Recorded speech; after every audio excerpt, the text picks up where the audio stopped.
Hello. Good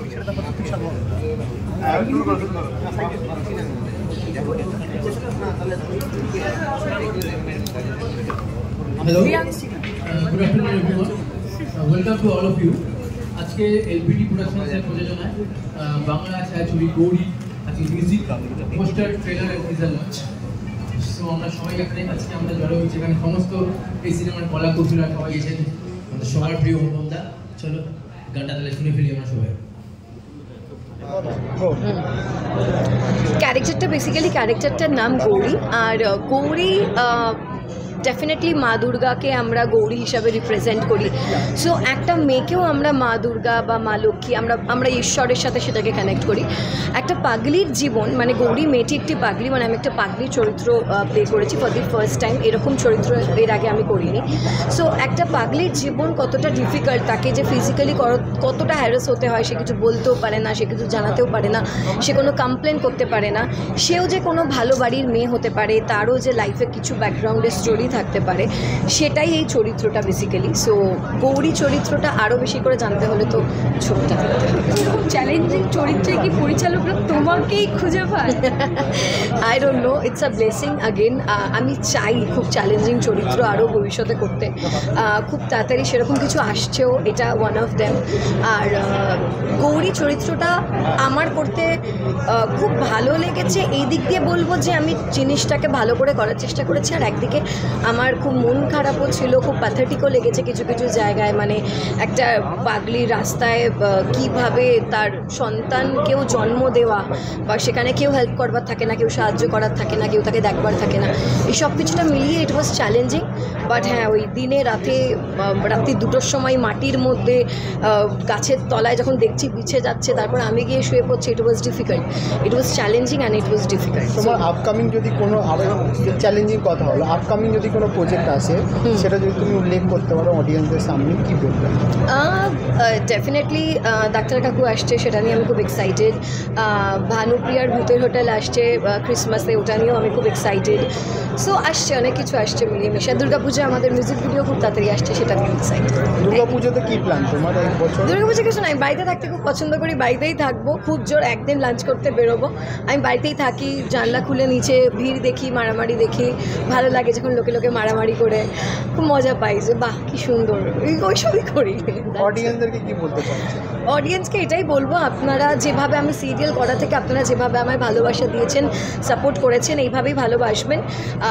আজ হয়তো এই শরীর খারাপ নিয়েও আমি এখানে আসতে পেরেছি বিকজ আপনাদের এতটা ভালোবাসা নিয়ে, এতটা আপনাদের সাপোর্টের জন্য। ছবিটাকে দেখবেন। ছবিটা একটি মেয়েকে কুড়িয়ে পায়, মানে তার মা কে ফেলে দিয়ে চলে যায়, যখন সেই মা প্রসব করে বাচ্চাটাকে, সেই সময় লোকটা, মানে আমি যে মানুষের চরিত্রে অভিনয় করেছি, সে আসছিল, সে বাচ্চাটাকে কুড়িয়ে নিয়ে যায়।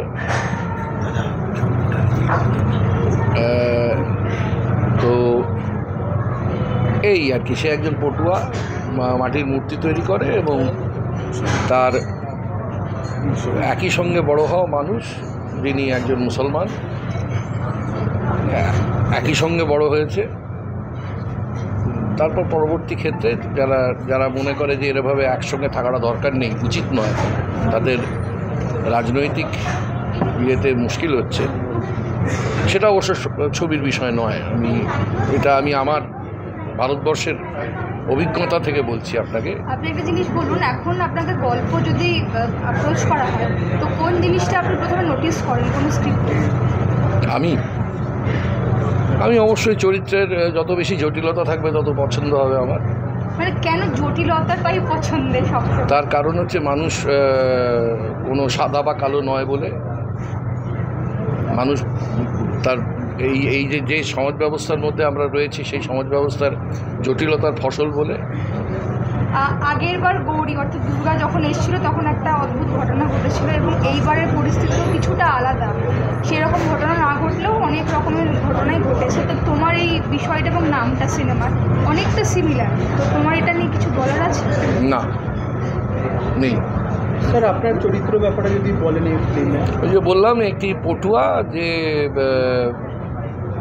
মূর্তি তৈরি করে, মাটির মূর্তি তৈরি করে, এবং সে একটি বাচ্চাকে পড়ে থাকতে দেখে তাকে তুলে নিয়ে আসে এবং মানুষ করে, নিজের মেয়ের সাথে মানুষ করে। দর্শক কি বলতে চাইছে? আগে দর্শককে বলতে চাইবো যে এটা অত্যন্ত কী বলা দরকার, মন ছুঁয়ে যাওয়া একটা গল্প। সেই গল্পটা দেখুন, এবং সবচাইতে বড় কথা হচ্ছে যে এটা তথাকথিত প্যাকেজের গল্প নয়, দর্শকের জন্য একটা সামাজিক গল্প।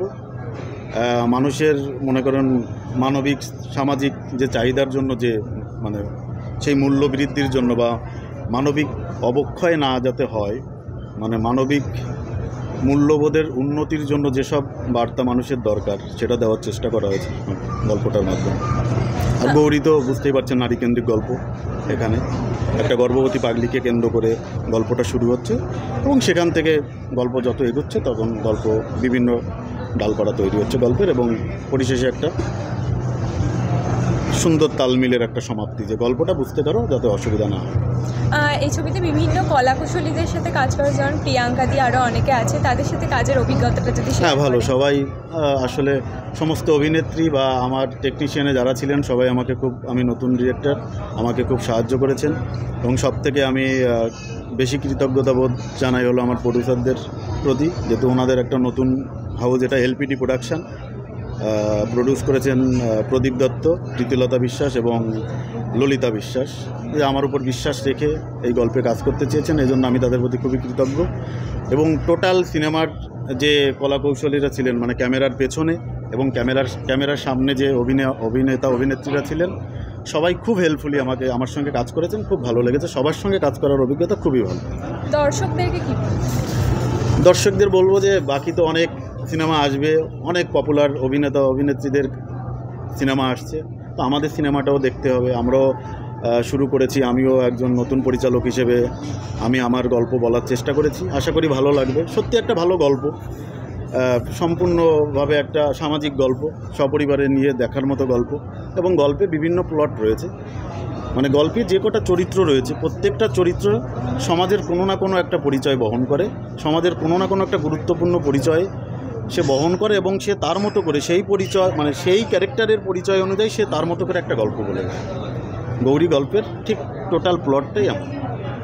Thank you. প্রীতমের সুরে আমার একটি গান আছে, ও চমৎকার সুর করেছে, প্রীতমের সুরে আগেও গিয়েছি। এই ছবিতে যখন গাইতে পারলো খুব ভালো লাগলো। গানটার নাম দোষ আমার একটা। একদমই সামনে দুর্গাপুজো, এবং গৌরী নামটা দুর্গাপুজোর সঙ্গে ভীষণভাবেই যুক্ত, তো সেক্ষেত্রে দুর্গাপুজো এবং তার কি কোনো গান থাকবে ছবিতে তোমার? দেখো, ছবিতে আমার সঙ্গীত পরিচালনা, ছবিতে আমি একটা গান মাত্র প্লেব্যাক করেছি। এখন এটা ছবির পরিচালক, ছবির সঙ্গীত পরিচালক, ওরাই ভালো বলবে। আমার তরফ থেকে গোটা ছবির টিমকে আন্তরিক শুভেচ্ছা। সেটা আমার পক্ষে বলা। দুর্গা নামটা অনেক বড়, এবং দুর্গা আমাদের অসুর নাশিনী দেবী, অসুর দলনী, অসুর নাশিনী যাই বলি। তো সমাজের যা যা কিছু খারাপ বা অশুভ শক্তি রয়েছে তার দমন করে দুর্গা সমস্ত দেবতাদেরও অ্যাকচুয়ালি বাঁচাচ্ছেন। তো আশা করি সিনেমার মাধ্যমেও আমরা তারই একটা প্রতিফলন দেখতে পাবো।